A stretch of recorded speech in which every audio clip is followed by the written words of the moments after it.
Hey guys, welcome back to my channel. I hope you're doing really well. So today's video is going to be, as you can tell by the title, my experience so far with the 4th trimester. And I have my notes here, which I'm going to follow because there is a lot, and I really wish that there was more videos online to talk about this phase, because how can I say this? There are a lot of things here that might shock you, things that I'm gonna say that might shock you, and this is just the reality, and most women do not talk about this. It's starting to be talked about, but I'm gonna be brutally honest, and if you are a judgmental person, if you are not a parent, just don't leave negative comments on this video, because this is real life and most women go through this and feel like this.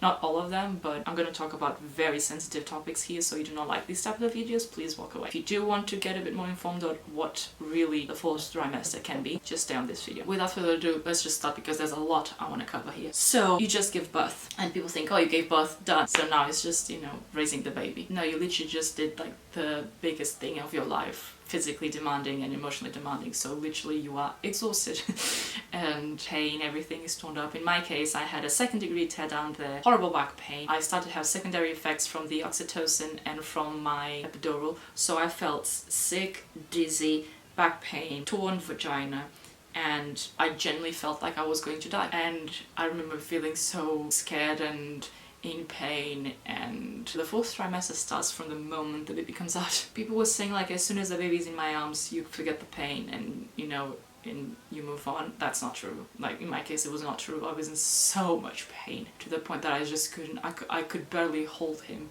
and he was 2 kilos 860 grams. He was tiny and I could not hold my child properly. I was just shaking and exhausted. I just didn't know what to do basically. And I remember it got to a point I looked like a vegetable, and when I finally got to the room where he's, you know, was settled, we were settled, they kept saying, you know, oh, we need to feed him, and I was just there like feeling like I was about to die. And it got to a point I think I was trying to grab with the midwife and I hit her by accident, but it doesn't matter, you're in so much pain, you don't care.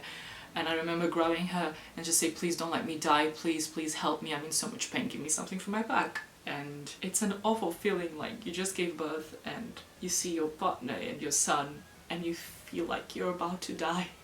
And I remember thinking and looking at them and thinking, is this the last time I'm going to see both of you? You know, and it was an awful feeling. And I do not wish that feeling to anyone. And people do not talk how painful the recovery is. So I got told, oh, like epidural, they give it to you, it's not painful when you take it, and that's it. First of all, it was extremely painful. It's so painful to take it.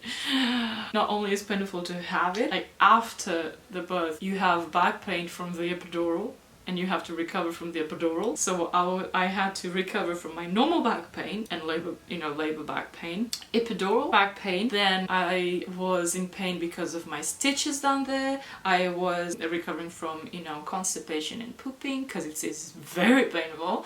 Sitting was painful. I had hemorrhoids from the pushing, which is quite normal. So it's like all of this, you are still recovering from all of this physically from the birth, and at the same time you have to immediately start raising a baby. And that baby depends on you, so you have not even like a second of time to try to recover from the birth. So I remember I had to like start to immediately taking care of him, and I was like, I haven't been able to take care of me to be able to recover from the birth. And even now it's been more than 2 months and I still haven't, like, I'm still exhausted, you know. And it's crazy how all of that no one really talks about. And I was just, you know, I was, you know, praying, begging, please someone take this baby out of my arms so I can just, you know, sleep for 3 days so I can recover just from the birth. And no, that doesn't happen. It's literally like, no, you gave birth, so now 3 to 3 hours you need to feed him, period. Sleep deprivation is real, is so freaking real, and it makes you say things and feel things that you never thought you would feel. Say things to your partner, say things to your baby. Yeah, because people think it's just we have this expression in Portugal, it's a notion of roses, when everything's like, ah, beautiful, rainbows and unicorns, you know. And you think, oh, you have this cute baby and everything is like, ah, you know, and it's just, God, it's not. When you just do not sleep, I think your deepest, darkest monster comes out, because you are desperate to rest and you can't. And it is so frustrating when you genuinely want to try to do your best, but you just can't because you just don't have energy. And it is so hard and painful on your body and mentally as well. My first 2 weeks postpartum, emotionally speaking, I was a wreck. Baby blues are real. I felt so tired and so like drained that I felt like I had no love to give to either the baby or Carlos. I felt not only empty but just so down and sad and tired.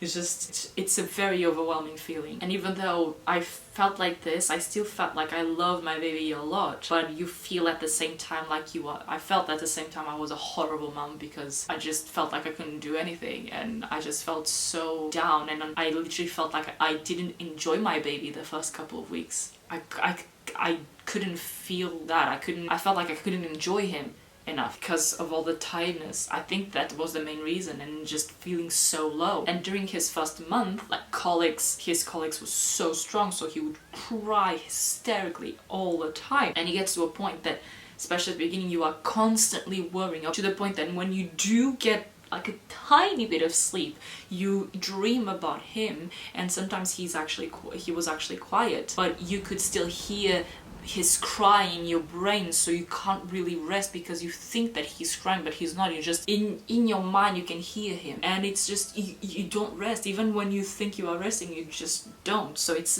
so draining on you that it's insane. I suffer from anxiety, and like during that time, now it's way better, but during that time my anxiety was over the roof. It was already in the sky because I was constantly worrying about everything, and you get bombarded with information all the time, especially when I was in the hospital and with the baby run app, and I got information, for example, about the COTS death, and I remember at the time thinking, my god, I wish I didn't read about this, because now I'm even going to worry more when he's sleeping, because basically it's like you can do everything right and the babies can still die in their sleep, and you're like, so it was just a constant worrying because you are learning from scratch. You don't know anything what you're doing, you have no clue what you're doing, and then it's like, oh, I might be doing everything right, but something can still happen just because. So it was a constant feeling of being anxious all the time, and even so many times dreaming that I had in my arms and I was trying to soothe him, and I would wake up,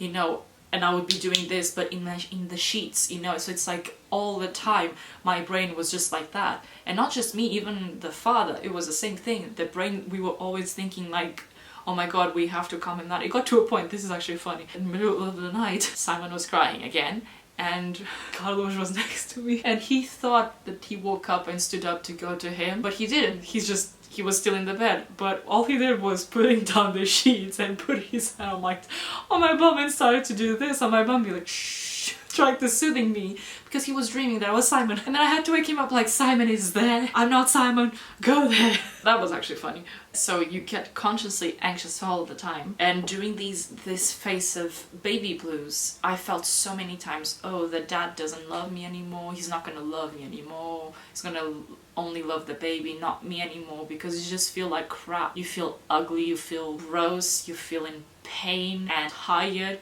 and you just think of the worst of the worst, and it's hard. It's a very hard time. Also guys, there's another thing I forgot to talk about, is that how obviously our body is still like completely different from what it used to be prior pregnancy.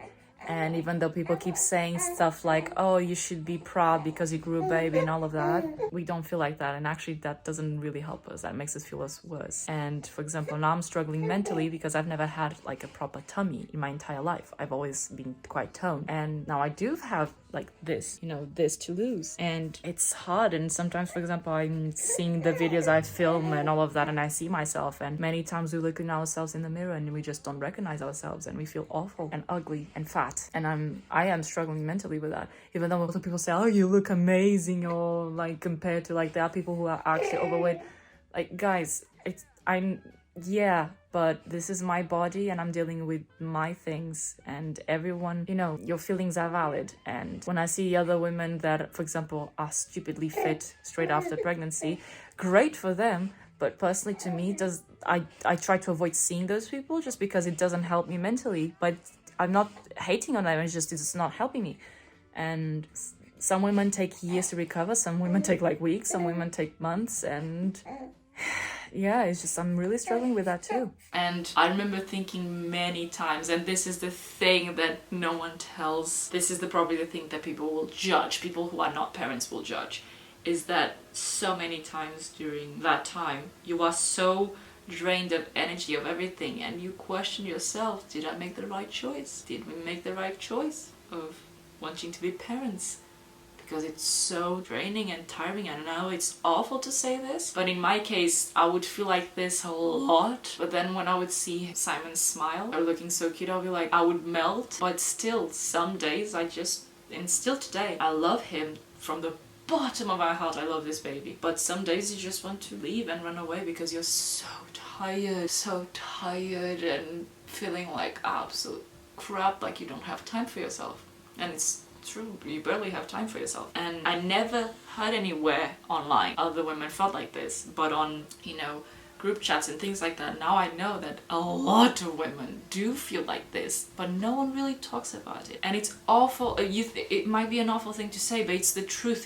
It's what we feel. It's so tiring that people don't realize how tiring it is. But in my case, every time I would see him genuinely smile, I would just melt. And especially now it's much better, the fourth trimester, and every time he laughs or smiles, I just melt and be like, oh my god, you're so freaking cute. But at the beginning, while you're still physically in pain, emotionally a wreck, completely traumatized from the birth, lack of sleep, all of that, you feel awful and you think awful things. It's just a fact. Breastfeeding, another thing that, God, I wish people would talk about this. Breastfeeding is so hard. And people think, oh, it's hard because, a baby can bite. Yes, so there's two difficulties during this. So the first one is, you can have a baby like mine was, he had a really hard time to latch on my breasts, and he would bite like a mother, to the point that my nipples were starting to, getting cuts and all of that. And yes, I used the lanolin, yes, I did all of that, and it is still painful. And it got to a point I just couldn't do it, directly. I had to put nipple shields. Nipple shields will save you. If you're breastfeeding, they will save you. Get nipple shields. It will still hurt like a mother effer if he bites, but you can handle it. It's still very painful, but you can handle it. And babies have one breast that they like more than the other. In my case, he would make a fuss on both, but he would only go on this one and this one sometimes, but it was always a nightmare. So that's the first difficulty. The second one is that the time that it takes bottle feed and the time that it takes to breastfeed. So you might be able to bottle feed your baby in like, minutes, like a couple of minutes, 10 minutes, whatever. Breastfeeding can take like hours, can take like an hour easily, because they get tired, because it's harder to suck the milk out of the breast. It is more tiring. They can smell you, so they feel comfy and they fall asleep, and it's tiring for them to suck, so they kept resting, and it just takes so much time. So because of that, it's so much more tiring to breastfeed than to bottle feed. And this is a thing that no one said. It's like, it takes ages. So imagine at night, you are sleep deprived already, and if you bottle feed, you have a lot more extra time that you could be resting. And if you are breastfeeding, you barely rest. You barely rest. And this is the thing that's why now I understand why a lot of women give up breastfeeding, because it is so damn physically tiring.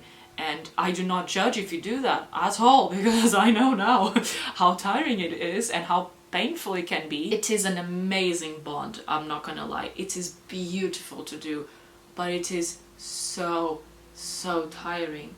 And in my case, between 2 to 3 weeks after he was born, my arthritis came back quite strong, and unfortunately I had to start to take my medication. And because of that, I had to come to terms that I had to stop breastfeeding because it could be harmful for him. Part of the medication could go into my milk, and he would be drinking the milk, and that could damage his internal organs, and obviously his health is it was the most important thing as well, so I had to stop.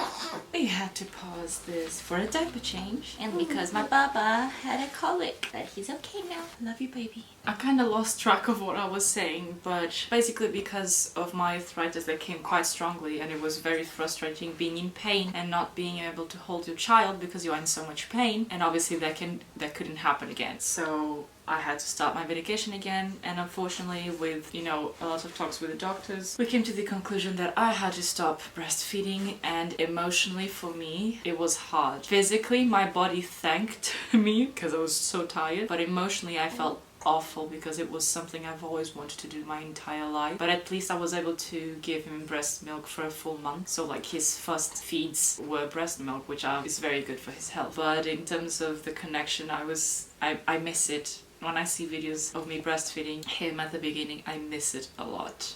But I know this was the best for my own health and for his, well, obviously his health, because if he would still be breastfeeding with my milk at the moment, God knows what could happen to him. So obviously we didn't want to take the risk, basically. So we thought the best was that. And it's funny how people still think they have the right to judge me for doing that. I don't get it. We are in a society where people just judge because...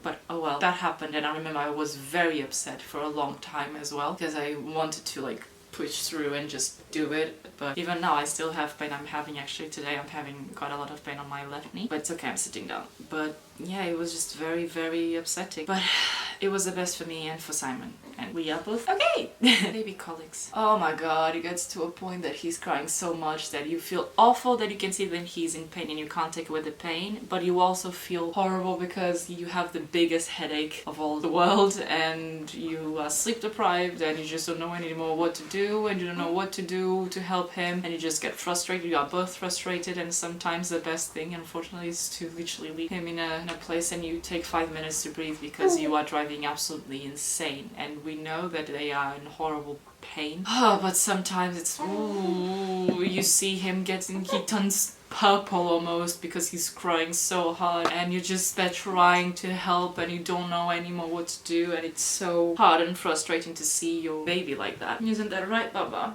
Yes, you've had some pretty bad colics. But there are drops that are a miracle. We, at the first month, we gave drops called Infocolic, which at the time, you know, it did help a lot. But then after that, we started using something called water grip. I'll post a picture here for you to know what is it. And this is like a miracle natural drops for babies. And oh my god, we give a few of those drops before every feed, and he just farts non-stop, which is great because that's what we want. It sounds gross, but we want our baby to poop well and fart well, so he doesn't have a tummy ache. And yes, of course, he still has colics once in a while, like just now he had one, but it's not like the first month. The first month would be literally constant colics, and at the time I was breast pumping as well, and the bottles that we had to feed him, the tit had a very big hole, so he was also ingesting quite a lot of air. So we decided to swap the tits and swap the bottles, and to some anti-colic ones that I found on Amazon, Dr. something,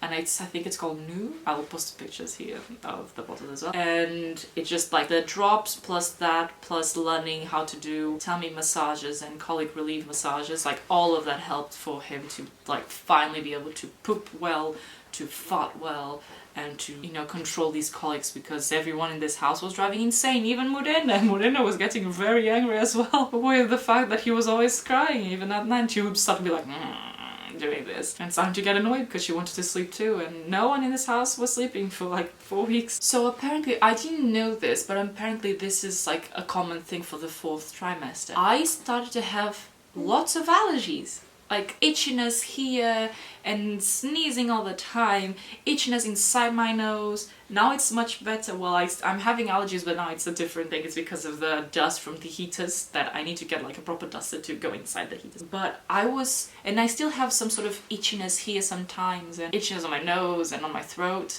And apparently that's normal. Like if you had few allergies, if you had like normal allergies prior pregnancy, like the 4th trimester you tend to like have them again quite strong. I did not know this, so I remember at the time thinking like, why is this so itchy, like what the hell is going on? And my partner kept like grabbing my hand so I wouldn't, you know, scratch myself, and I had to put like cold water as well. And so yeah, apparently that's a thing. I did not know that. Also, your sense of smell is a lot better than prior pregnancy and all that. Like, your sense of smell now is quite strong. So you can smell everything a lot better, including ourselves. And we are smellier. I don't know if it's just me, but like, I feel like I'm smellier. You know, my armpits, like, I can smell a lot more. You know, and it feels like, I don't know if it has to do with hormones, I don't know, but it feels like I'm smellier more often. So that's a weird thing as well. Nice detail there. This is specifically to this country, so I don't know if by this time I will have talked in detail about the whole birth situation, but during this time, an absolute frustration with the NHS and the doctors and midwives from this country. Like, we did not have a good experience whatsoever within the birth at the hospital I was in, and even the GP at the time, when I didn't know what to do when he was having really strong colics. Like, it was just absolute frustration. Like, we would say something, they would write down something completely different. For example, even there was someone who came, a health visitor who came here, she asked if anyone smoked. We said no, and I even said I'm allergic to tobacco, and the woman wrote that we were both smokers, and I was just like, things like, it was just an absolute frustration about everything. I would tell the GP, you know, the baby's fine, but I had to stop medication because I'm in pain, and they would completely ignore me and be like, okay, so your baby needs to do all of these tests. I'm like, no, he doesn't, he's fine. I stopped breastfeeding. It's just an absolute frustration with the NHS, and with the birth situation and all of that, it made me lose hope with the NHS in this country, honestly. It just made me scared of having more kids. Here, I said it. It made me scared of having more kids in this country, or just being sick in general. Then, having to stop breastfeeding, I had to stop. You know, I had to basically dry my milk, drying up the milk from my breasts. And the medication to do that is very strong, and no one told me that. And I took the first pill, and I was so dizzy, I almost passed out of how dizzy I was. I was trying to walk through the corridor, and I was banging the walls to try to lie down on the bed before I would collapse on the floor. It was strong. Oh, not to mention that obviously when I was breastfeeding, like the milk supply coming up, yes, it does hurt your boobs get really sore and they hurt, and you need to try to squeeze milk if you get like a lump or something like that, because you need to avoid having mastitis. I didn't have it, but sometimes I would get like a few, you know, like places where I could feel like the little knots, and that milk was like stuck there, so literally you had to squeeze it so you wouldn't get, you know, any problems, and that's also very painful. But to me it was a lot more painful him biting my nipples off. Yeah, that, and, you know, lack of sleep. To me that was like the worst. Also, forgetting to take care of yourself. That's a very common thing, because you literally have no time for you. For example, even now, I'm filming a couple of videos now, but literally I've stopped already so many times because he started crying, he needed a diaper change, he's now complaining that he's there. So it's just, you just don't have time for anything. And just forgetting of taking care of yourself in general, like brushing your teeth, washing your face and things like that, just because of like overtiredness and lack of time. It's just, it's frustrating. And if the quality video has changed, it's because my big camera's battery died, so I had to swap cameras. Where was I? And also, the thing that everyone loves to tell me, which is when I say that I am very tired. You're smiling, you're laughing. When I'm very tired, they say, oh, mommy needs to sleep when baby is sleeping. Oh god, give me a second because he's drooling a bit. It's okay, Papa. Hi.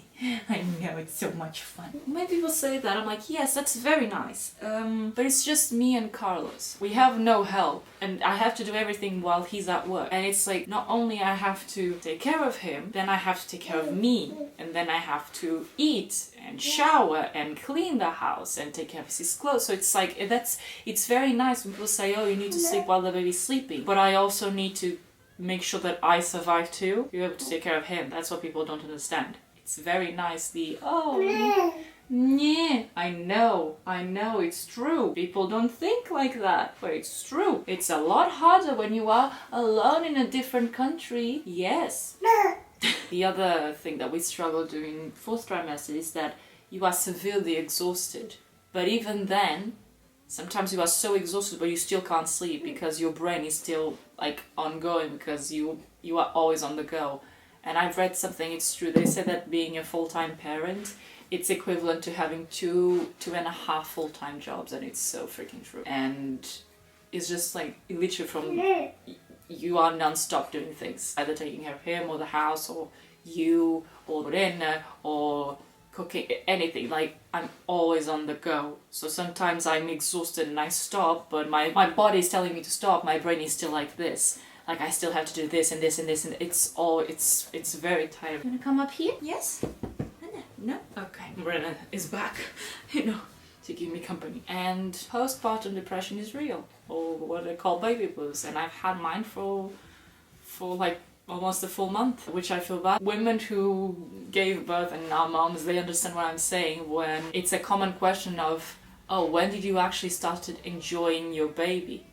And I feel like I only started to proper enjoy him almost a month after he was born. So yeah, it is real, and people need to, you know, stop making jokes and all of that. We are a lot more sensitive physically, emotionally, and at the moment I'm not in postpartum depression anymore, but I am still severely traumatized from it, and I'm still waiting for the hospital to basically, you know, provide me for the psychological help that I need, because I am very traumatized from it. Also, this is something funny / not that funny. That first poop after giving birth, it's like the scariest thing in the world. I remember that I had to call for help to look after him in the hospital because I was in the toilet like this.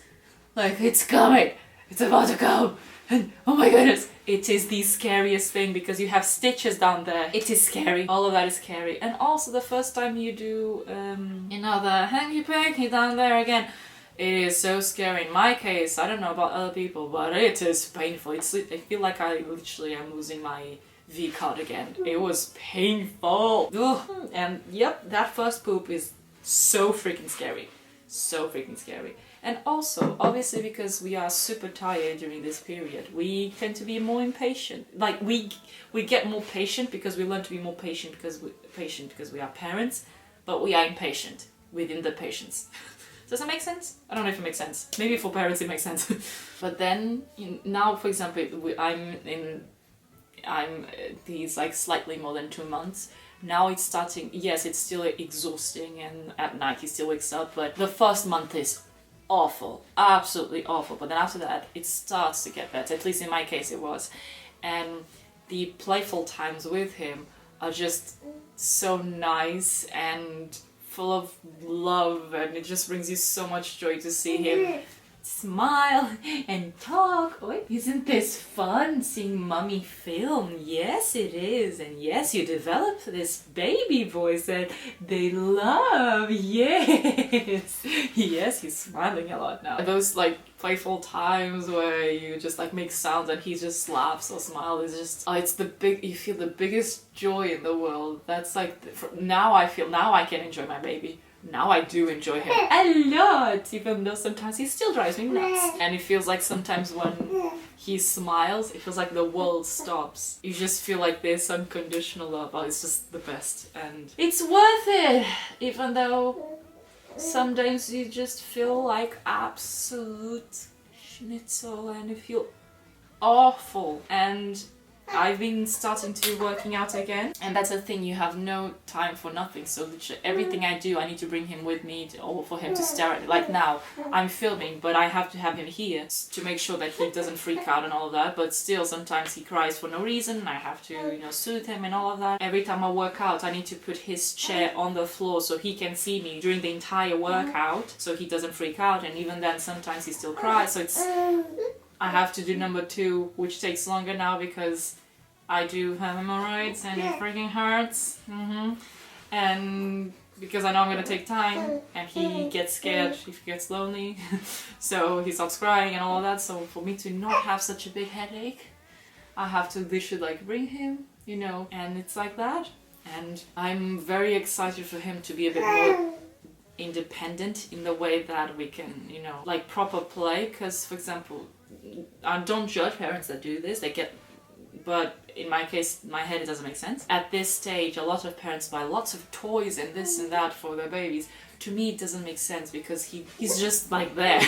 he grabs maybe your finger in your hair, and if you do this with your hair, he gets happy. So like we do have already toys that were given to us, but he's basically only gonna play with them later on, because now he's just there. He can't even sit alone or crawl or something, you know. He does the tummy time, but that's it. Yeah, I know, it's so hard to be alive, you know. I know it's hard to poop, it's hard to fart and to pee and to burp. I know it's so hard. Life is so hard, Baba. Life is so hard, Baba. I know. So yeah, guys, this is my personal opinion on, not opinion, like my personal experience on the 4th trimester so far. Maybe I'm forgetting a lot because I'm trying to do like a summary of everything. But it is hard. It's way harder than people like passing through. And so many times I see all these videos of like morning routines and night routines with their newborns, and it looks so peaceful and nice. And I'm always thinking like, why isn't my baby like this? But people need to show more of the reality. It is mostly like, it's so tiring and cries and all of that. And people only enjoy to show obviously the good moments, but the reality is not like that. It's not this perfect rainbow. It is most of the time like baby crying and headaches, and you feel awful and exhausted, and yeah.